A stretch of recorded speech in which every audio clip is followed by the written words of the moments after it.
Hello and welcome to PlumeriaPlay and welcome to the must-have lots in the world of Forgotten Hollow. I'm gonna put a picture on the screen now to show you the ones that we have finished up now. So let me know which one of these worlds you'd like to see as our next must-have lot. We are quickly wrapping up this series, so let me know any series ideas that you have to replace this one in the comments below. But all that being said, let's go ahead and hop into this must-have lots. So Forgotten Hollow is one of the smaller worlds that we have. It is only 5 lots in total. I think that might even be smaller than the world of Glimmerbrook, but it felt really appropriate to do the world of Forgotten Hollow because it is spooky season and this world just feels extra spooky to me. Plus I find I like to play with the cults a lot more during like the Halloween season, but let's go ahead and get started with our first lot. Our first lot is going to be the Vampire Starter Home by lilsimsie. I really like to include starter lots on some of these just because I know some people don't want to play with cheats, and I think this is an excellent one if you're looking to play with a starter vampire. So first of all, the outside is absolutely adorable. I love the shape of this house. And then heading inside, obviously it's a starter home, so it's decently bare bones, but it's got everything you need, and I really enjoyed the decoration style here. But my favorite part about this house is they used the secret bookshelf, and they have a vampire coffin down in the bottom. So I like that there's like some little secret vampire storytelling. Honestly, you could have 3 Sims live here if you wanted to. 2 Sims that could share this bed and a vampire, or you could tell the story of a vampire just trying to look like they are a normal human, but actually they're a vampire the whole time. I just think this house is so cute and a much better starter home than the one that usually comes with the world of vampires. Next up, we have the spooky Schoolhouse Park by meisiu. I don't know exactly how you say that, but I'm gonna have everything in the description, so you'll be able to look at all these names and lot names as well. So this is a park lot. Normally I put graveyards here in the world of Forgotten Hollow, but we are getting the new Life and Death expansion pack in just a handful of weeks, so I thought maybe a graveyard would feel a little outdated soon, but this is so fun to me. It's like a haunted school. So first of all, a lot of stuff for kids to do. They did include the fountain from the Romantic Garden stuff pack, which you guys know I kind of love for haunted gameplay. But we have some toddler stuff as well as things for kids, all the things you need for a regular park. But then back here, this is our school building, and they use the little arts and crafts desk like, oh, Apollo has entered the room. But they use the little arts and crafts desk like their little school desk. I think it's so cool. And I love how spooky this feels with all the cobwebs and wall cracks and things like that. And then they have another little classroom over here, which looks like, I think, just desk. Yeah, these are regular desks, just cluttered up to look like a classroom. And then downstairs almost feels a little bit more like a living room house type of situation. So you could have your Sims come here if you're doing any kind of rags to riches. This does have the spooky lot challenge, so ghosts will appear here, but they also gave it child's play and penny pixels, which I thought were some fun lot traits to have. I like the idea of bringing my kids Sims here and having them try to stay a night in the spooky schoolhouse. Like, I think that would be a fun story to tell. Next up, we have the Straud Mansion Apartments by Peters008. This is a residential rental, and I put this where Vlad's house goes because it looks like a grander version of Vlad's house, honestly. This lot is so stunning. I cannot get over how cool it looks. And I like the idea of it being like a little vampire commune, you know what I mean? So let's actually start on the bottom floor and then we'll work our way around.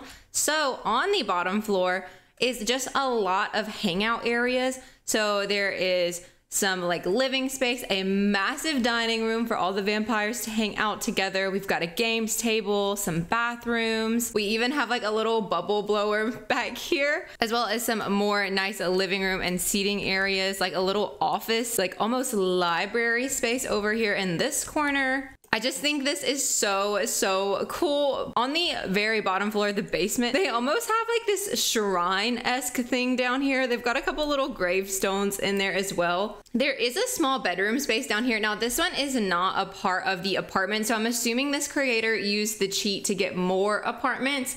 But even without this one, you still have a lot of ones that you can use. But down here, it's just more seating areas. And like I said, kind of shrine-esque, but it feels very vampire cult, and I'm here for that. But moving up to the second floor, that's where our apartments start to be. So there are 6 outside of that one that's downstairs in the basement. All of the rooms are gonna have like a furnished living room and a bathroom, but they'll also have a room for the vampire caskets. And then some of them are 2 stories. So this purple one has 3 of the vampire caskets. This blue one over here is just long and skinny with a desk space. The pink one right here is just this one singular room. And then the yellow one I think is kind of cool because you enter in right here and that's where their living room space is. And then upstairs, they have the bathroom space right here that belongs to them. And if you walk across this little area, there is another little space that belongs to them that looks to be kind of like a little office space. Oh, they have a little violin, actually. Wait, that's so cute. And all of these different apartments are varying prices. The cheapest one's only 21,000 simoleons, so none of them are starters technically. But I mean, hey, if you're living here, I wouldn't expect to pay starter prices anyways. I just think this lot is so cool. Just the exterior of this alone is so stunning. I do love the idea of like all the vampires living together under the same roof. Next up we have Mimsy's Vampire Cafe by SarahLaCroix, and I think this little cafe is so cute. Maybe a cafe for vampires is a little unrealistic, but look at how adorable it is. How could you not include this? I don't know what lighting's best, maybe the evening lighting. It's just so cute and quaint. They have all the beautiful little statues, some nice seating out here. And then heading inside the building, the top floor is just structure. And then on the bottom, it's just the cutest little cafe. I love the colors in here. I love the photo, like this is Mimsy. Oh, it literally is. This is Lady Mimsy. It's her cafe. I love the little details like that. We also have a foosball table, so there is some fun stuff to do here. And I just really love the idea of vampires coming to hang out and have coffee. Do you think that vampires get bad moodlets when they have coffee? Maybe. But there are some cute little touches, like I say cute and then I'm about to say graveyard in the same sentence. There's a cute little graveyard in the back, but they also have a wishing well. Now this is one of the overgrown ones, but I still think it's really nice. You guys know I love a cafe lot, so maybe I get a little too giddy for them, but I just think this one's so pretty. I love the brick on this. Absolutely stunning. And last but not least, we have the Vampire Church and Catacomb by AndrewArcade. I usually put a restaurant down in these must-have lots, and that was my initial reaction to put down. But then I was like, this is vampires and a restaurant really doesn't make much sense because they don't need to eat food. But I'm really glad I didn't because this is a bar lot and it is one of the coolest bar lots I think I have ever seen. First of all, it fits perfectly into this world. I think it's gorgeous. But heading down, they give it like a church feel. So it's actually only the bottom floor that has stuff on it, but I do like the high ceilings that they give it. So the chandeliers are up here. I think it's absolutely beautiful, but it's like a little funeral setup almost like at a church,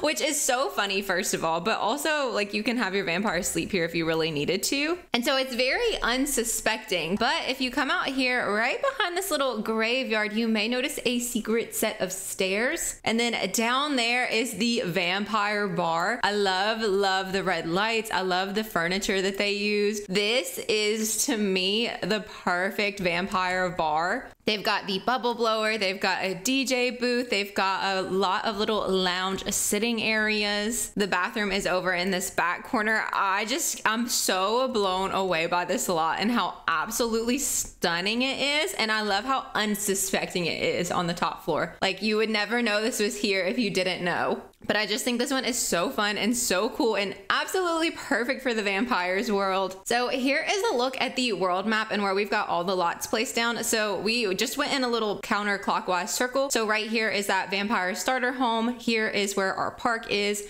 This is the Vlad residential rental, our cafe, and our bar lot. But let me guys know what you think of the lots that I chose for Forgotten Hollow. Which one is your favorite? And if you made it this far, comment a vampire emoji in the comments below. Thank you guys so much for watching. I hope you have the best rest of your day and I will see you in the next one. Bye.